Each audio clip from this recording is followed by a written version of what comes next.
Budget 20,000 টাকার আশেপাশে, কিন্তু পাচ্ছেন অ্যামোলেড 120 হার্জ ডিসপ্লে, তার সাথে 108 মেগাপিক্সেলের ক্যামেরা, ইন ডিসপ্লে ফিঙ্গারপ্রিন্ট এবং 5500 এমএএইচ এর massive battery. This is Xiaomi Redmi Note 14। নতুন বছরের নতুন ফোন। মোটামুটি আনঅফিসিয়াল মার্কেটে এই ফোনটা এখন 21,500 টাকায় পাওয়া যাচ্ছে। লাইক টেলিকমের ফেসবুক পেজে এটার সামনে কম অথবা বেশি হতে পারে, এবং অফিসিয়াল প্রাইসটা কিন্তু আরও একটু বেশি। রেডমি নোট সিরিজের ফোনগুলো লঞ্চ হওয়ার পরে বাংলাদেশের মানুষের মাঝখানে একটা অন্যরকম ক্রেজ থাকে, কারণ এই রেডমির নোট সিরিজটা কিন্তু অনেকগুলো মডেল রয়েছে যা অলরেডি বাংলাদেশের জাতীয় ফোনের খেতাব পেয়ে গেছে। সো আজকের ভিডিওতে সেটাই দেখার বিষয় যে এই রেডমি নোট 14টা কি আদৌ জাতীয় ফোন হতে পারবে। সো সেটাই জানতে পারবেন আজকের এই ভিডিওটি শেষ করলে। সো এই 2025-এর শুরুতে এসে যারা 20,000 টাকার আশেপাশে একটা স্মার্টফোন খুঁজছেন, আমি বলবো আজকের ভিডিওটি অবশ্যই তাদের জন্য। সো ভিডিও শেষ পর্যন্ত সাথেই থাকবেন। বেশি কথা না বলে চলুন ভিডিও শুরু করা যাক। ফার্স্ট অফ অল, ডিজাইনের দিকে লক্ষ্য করলে টোটালি প্লাস্টিক বিল্ড এবং পেছনের দিকে ম্যাট ফিনিশ করা হয়েছে, যার জন্য হাতের স্মাজেস কিন্তু খুব একটা বসে না। এবং এখানে প্লাস্টিক বিল্ডটা আসলে এক্সপেক্টেড এই বাজেটের একটা স্মার্টফোন থেকে। তবে এখানে যদি ডিজাইনের কথা বলি, সেটা কিন্তু টোটালি এখানে বক্সি শেপের আপনারা লক্ষ্য করবেন, এবং কিছুটা রিফ্রেশমেন্ট মনে হয়েছে আমার আগের মডেলগুলোর থেকে। পোর্শন বাটন হিসেবে সবকিছুই পাবেন, তবে বোনাস হিসেবে পাবেন ওপরের আয়ার ব্লাস্টার, যেটা কিন্তু নর্মালি এই বাজেটের মধ্যে খুব একটা ফোনে দেখা যায় না। সো এটাতে আপনারা পাচ্ছেন, তার সাথে কিন্তু 3.5mm জ্যাকটাও পাচ্ছেন, এবং এটাতে ডুয়াল স্টেরিও স্পিকার ব্যবহার করা হয়েছে। নিচের দিকে আপনারা সবকিছুই পাচ্ছেন, সাথে ডুয়াল সিম ব্যবহার করা সিম কার্ড ট্রে। ফোনটি সামনের দিকে আসলেই লক্ষ্য করবেন এর 6.67 ইঞ্চির একটা অ্যামোলেড ডিসপ্লে, যা কিন্তু 120 হার্জ রিফ্রেশ রেট সাপোর্ট করছে, এবং একটা ফুল এইচডি প্লাস ডিসপ্লে। সেই জায়গা থেকে ডিটেল শার্পিং আমার কাছে বাজেট অনুযায়ী ঠিকঠাক লেগেছে। খুব একটা ওভার কিছু বলবো না, তবে মোটামুটি ঠিক রয়েছে। এবং যেহেতু অ্যামোলেড ডিসপ্লে দিয়েছে এখানে, সো এই জায়গা থেকে অবশ্যই এখানে আসলে দোষ ধরার মতো কিছু নাই, বাজেট যেহেতু 20,000-এর আশেপাশে। তার সাথে কালার অ্যাকুরেসিও মোটামুটি ঠিকঠাক ছিল। ইউটিউব এবং আদার্স প্ল্যাটফর্মে ওয়াইড ওয়াইন L1 এর সাপোর্ট থাকায় আপনারা ফুল এইচডিতে ভিডিও কন্টেন্ট প্লে করতে পারবেন। এবং ভালো ব্যাপারটি হচ্ছে এখানে প্রোটেকশন হিসেবে রয়েছে Corning Gorilla Glass 5। সো সেই জায়গা থেকে মোটামুটি একটা প্রোটেকশন লেভেল এখানে রয়েছে বলাই যাচ্ছে। তার সাথে কিন্তু ফোনটিতে ইন ডিসপ্লে ফিঙ্গারপ্রিন্ট ব্যবহার করা হয়েছে, যেটা মোটামুটি ফাস্ট লেগেছে আমার কাছে। এবং এইটার যে বেজেল, ওভারঅল বেজেলটা কিন্তু খুব একটা বেশি না, মোটামুটি মিনিমালি বলা যায়। এবং ওভারঅল এই জায়গা থেকে কিন্তু মিডিয়া কনজিউম এক্সপিরিয়েন্স মোটামুটি বেশ ভালোই পাচ্ছিলাম। তার সাথে ডুয়াল স্টেরিও স্পিকার ব্যবহার করা হয়েছে, যার কোয়ালিটি আমার কাছে মোটামুটি ঠিকঠাক লেগেছে। এই বাজেট অনুযায়ী একদম ফুল সাউন্ড দিলেও খুব একটা ডিস্টরশন হচ্ছিল না, তবে ডিটেলের একটু ঘাটতি রয়েছে সাউন্ডের ক্ষেত্রে। ওএস হিসেবে ফোনটিতে Xiaomi নিজস্ব HyperOS 1 ব্যবহার করা হয়েছে, যা হয়তো কিছুদিনের মধ্যে 2তে আপডেট হবে, এবং যেটা বেসড অন Android 14। সো এইখানে 2025 সাল অনুযায়ী out of the box Android 14টা আমার কাছে একটু কমতি মনে হয়। এখনকার ফোনগুলো Android 15 দিয়ে আসছে, সো এখানে আপনারা এক জেনারেশন এখানে কমতি লক্ষ্য করবেন। তবে এখানে আরেকটা আশার আলো, সেটা হচ্ছে যে Xiaomi এবার ক্লেম করছে যে এইটাতে আপনারা টোটাল 4 বছরের কিন্তু মেজর অ্যান্ড্রয়েড আপডেট পাবেন। মানে যদি আপনি এইটা Android 14-এ পান, তাহলে কিন্তু সেটা Android 18 পর্যন্ত আপনারা আপডেট করতে পারবেন। তার সাথে 5 বছরের সিকিউরিটি আপডেট পাবেন। সো এখানে হাইপারওয়েসটা আসলে MIUI-এরই কিছুটা আপডেট ভার্সন বলা যেতে পারে। সো সেই জায়গা থেকে ইউআইটা আমরা মোটামুটি খুব একটা খারাপ দেখছি না। মোটামুটি ইউজ করে একটা ইউজার ফ্রেন্ডলি এক্সপিরিয়েন্স পেয়েছি। তবে এখানে আপনারা কিছু এক্সট্রা অ্যাপ এবং লোটার দেখতে পাবেন, যা কিন্তু আপনারা চাইলে আবার আনস্টল করে দিতে পারেন। হার্ডওয়্যার সেগমেন্ট নিয়ে কথা বলে, ফোনটিতে LPDDR4X RAM এর পাশাপাশি UFS 2.2 এর স্টোরেজ সাপোর্ট ব্যবহার করা হয়েছে। তো এইখানে আমার কাছে মনে হয় যে এখনো সেই পুরনো UFS 2.2 ব্যবহার না করে অন্তত 3.0 বা 3.1 ব্যবহার করা গেলে বেশ ভালো একটা ব্যাপার হতো। তো সেই জায়গা থেকে আমরা যদি বলি ওভারঅল ইউজার এক্সপিরিয়েন্স খুব একটা খারাপ বলবো না। অ্যাপ ওপেনিং ক্লোজিংয়ে কিছুটা ডিলে আপনারা লক্ষ্য করবেন। তার সাথে হচ্ছে যদি র্যামের কথা বলি, এখানে র্যাম ম্যানেজমেন্টে আমার কাছে মনে হয়েছে সফটওয়্যারকে আরও অনেকটা অপটিমাইজ হতে হবে। সো এখানে আপনারা মোটামুটি কয়েকটা অ্যাপ ব্যাকগ্রাউন্ডে রেখে ব্যবহার করতে পারবেন, বাট কিছু কিছু সময় কিন্তু অ্যাপগুলো রিলোড নিচ্ছিল। সো আমি বলবো এখানে অপটিমাইজের কিছুটা ঘাটতি লক্ষ্য করছি। সো এইটা আশা করছি সামনের আপডেটগুলোতে আরও বেটার পারফর্ম করবে। প্রসেসর হিসেবে ফোনটিতে ব্যবহার করা হয়েছে মিডিয়াটেকের Helio G99 আলট্রা প্রসেসর। তো এইটা কিন্তু সেই আগের G99-এরই কিছুটা আপনি রিফাইন ভার্সন একটা বলতে পারেন। তো এখন এই 2025 সালে এসে একটা আপগ্রেড ফোনে বা লেটেস্ট একটা স্মার্টফোনে সেই আগের 2-3 বছর আগের একটা প্রসেসর দেওয়া আসলে আমার কাছে খুব একটা আপডেট আমি মনে করছি না এখানে। সো সেই জায়গা থেকে আন্ডারভিউ স্কোরের কথা বললে অ্যারাউন্ড 4,30,000 সামথিং এসেছে।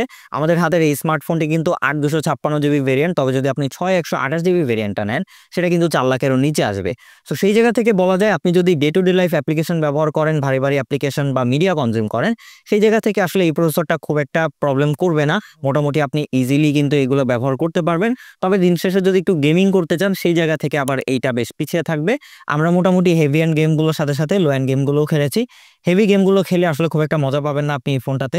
তবে যদি আপনি ফ্রি ফায়ার, অ্যাসফাল্ট 9 বা এরকম টাইপের ছোটখাটো গেমগুলো খেলেন সেগুলো আবার মোটামুটি স্মুথলি প্লে হচ্ছিল এবং ব্যালেন্স গ্রাফিক্সে বেশ ভালো মতোই খেলতে পারবেন এই নর্মাল গেমগুলো।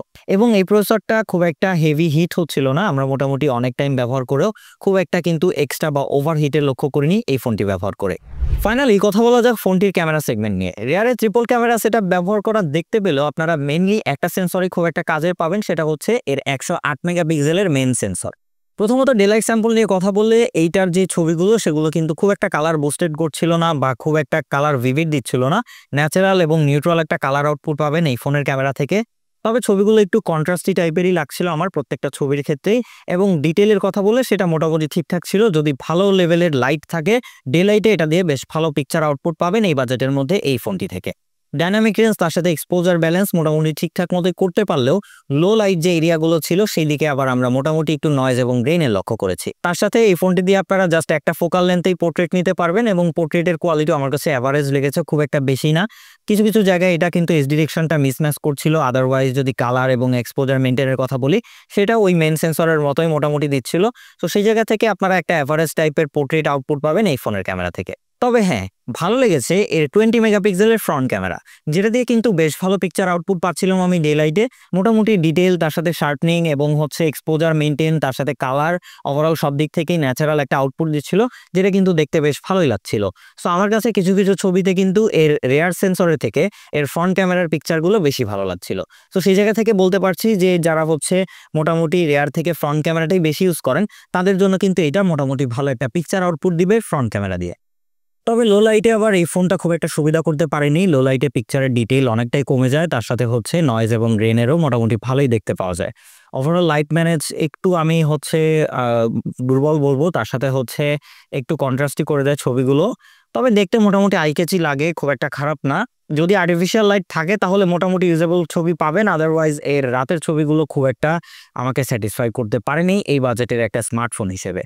তবে সবথেকে দুঃখের বিষয় এই ফোনটাতে কোনো আল্ট্রাওয়াইড সেন্সর নাই, মানে অ্যারাউন্ড 23 থেকে 26,000 টাকা অফিসিয়াল প্রাইসের একটা স্মার্টফোনে আসলে আল্ট্রাওয়াইড সেন্সরটা না থাকা কোনোভাবেই মেনে নেওয়া যায় না। রেয়ার ক্যামেরাটা দিয়ে আপনারা সর্বোচ্চ 1080p 60 fps এ ভিডিও করার সুযোগ পাচ্ছেন। সো এখানে 4K 30 fpsটা অন্তত এই 2025 সালে এসে কিন্তু স্ট্যান্ডার্ড হয়ে গেছে। সো এটাতে এই জিনিসটাও নাই, এটা আমার কাছে খুবই কমতি বলে মনে হচ্ছে। তার সাথে হচ্ছে যদি আমরা কোয়ালিটির কথা বলি, এখানে কোনো রকম ইআইএস ওএস না থাকার কারণে প্রচুর শেকি ভিডিও আসছিল। যদি আপনারা হেডে চলে ভিডিও করেন তাহলে এই ভিডিও আসলে খুব একটা ইউজ করতে পারবেন না। যদি হচ্ছে একদম গিম্বলে লাগিয়ে আপনারা ভিডিও করেন তাহলে 1080p 60 fps এর ভিডিওগুলো মোটামুটি কাজে লাগাতে পারবেন।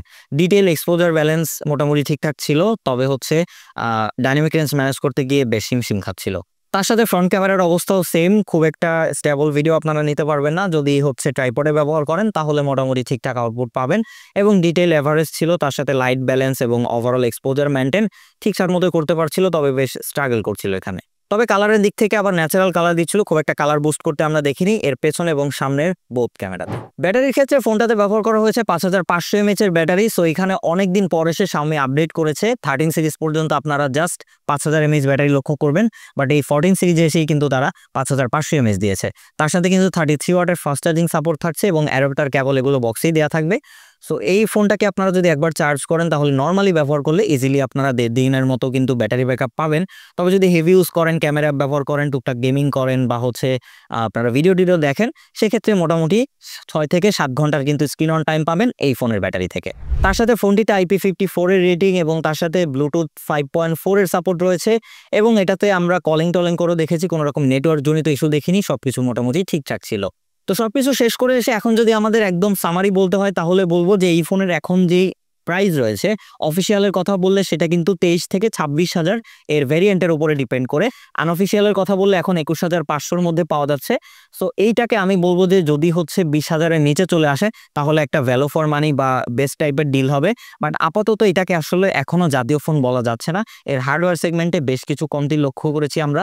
সো সেই জায়গা থেকে বলবো যে যদি কেউ এখনই নিয়ে নিতে চান তাহলে নিয়ে নিতে পারেন, তবে হয়তো আর কিছুদিন গেলে দামটা আর একটু কমবে, তখন হয়তো আরো বেটার একটা ডিল হবে।